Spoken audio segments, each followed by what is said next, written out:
والدین کے ساتھ شفقت سے اللہ کی رحمت کا سایہ۔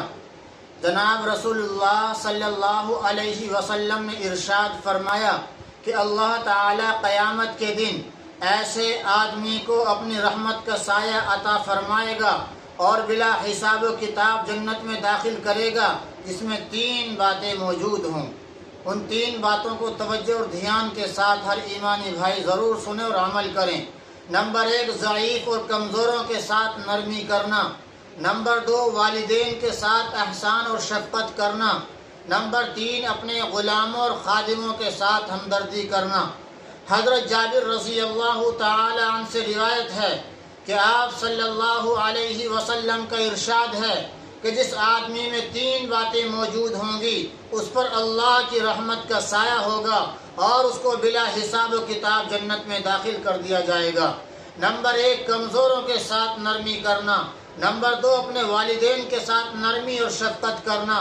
نمبر 3، غلاموں اور خادموں کے ساتھ ہمدردی کرنا۔ دینی بھائیوں، ماں باپ کی نافرمانی ایک نہایت خطرناک زہریلا سلسلہ ہے۔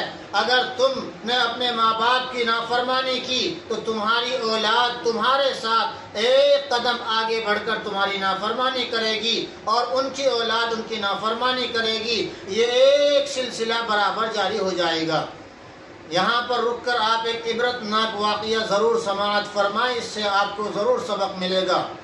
ہمارے یہاں مدرسہ شاہی مراد آباد کے شیخ الحدیث حضرت مولانا عبد الجبار صاحب رحمۃ اللہ علیہ اپنے متعلقین میں سے کسی کا واقعہ بیان فرمایا کرتے تھے کہ ایک آدمی اپنے گھر کے اندر جا رہا تھا اور اس نے دیکھا کہ اپنے گھر کے اندر سے کہ دھکے مارتا ہوا اپنے باپ کو دروازے سے باہر لا رہا ہے، کھینچتا ہوا لات گھوسے مارتا ہوا اپنے باپ کو گھر کے دروازے سے باہر لا رہا ہے اور دھکیلتے دھکیلتے گھر کے دروازے سے باہر نکالتے محلے کی ایک کوڑی پر لا کر اپنے باپ کو مار رہا ہے اور آگے کو دھکیل رہا ہے۔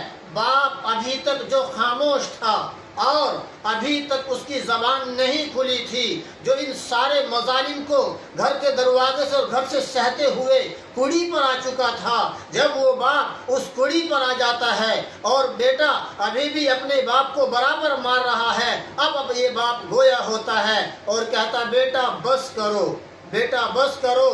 بیٹا بولتا ہے ابا جان میں گھر سے آپ کو مارتا میں گھر سے آپ کو دھکے دیتا اور کھینچتا ہوا یہاں محلے کی کوڑی پر لے کر آ گیا ہوں، آپ نے اپنی زبان سے اف تک نہیں کہا، اب جب آپ یہاں آ گئے ہیں میں آپ کو آگے کو دھکیلنا چاہتا ہوں تو آپ کہتے ہیں کہ بیٹا بس کرو، اس کی وجہ کیا ہے؟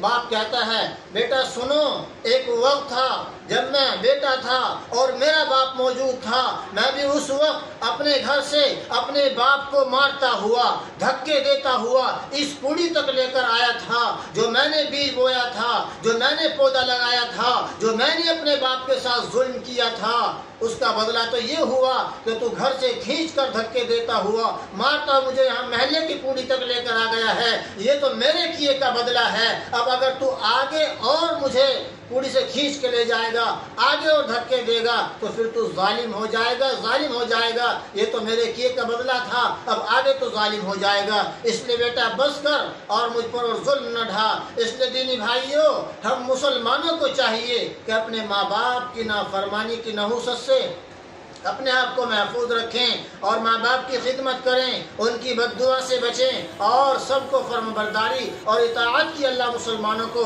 دولت عطا فرمائے۔ ماں باپ کے ساتھ شفقت، نرمی اور محبت کا معاملہ کرنے کی اللہ توفیق بخشے۔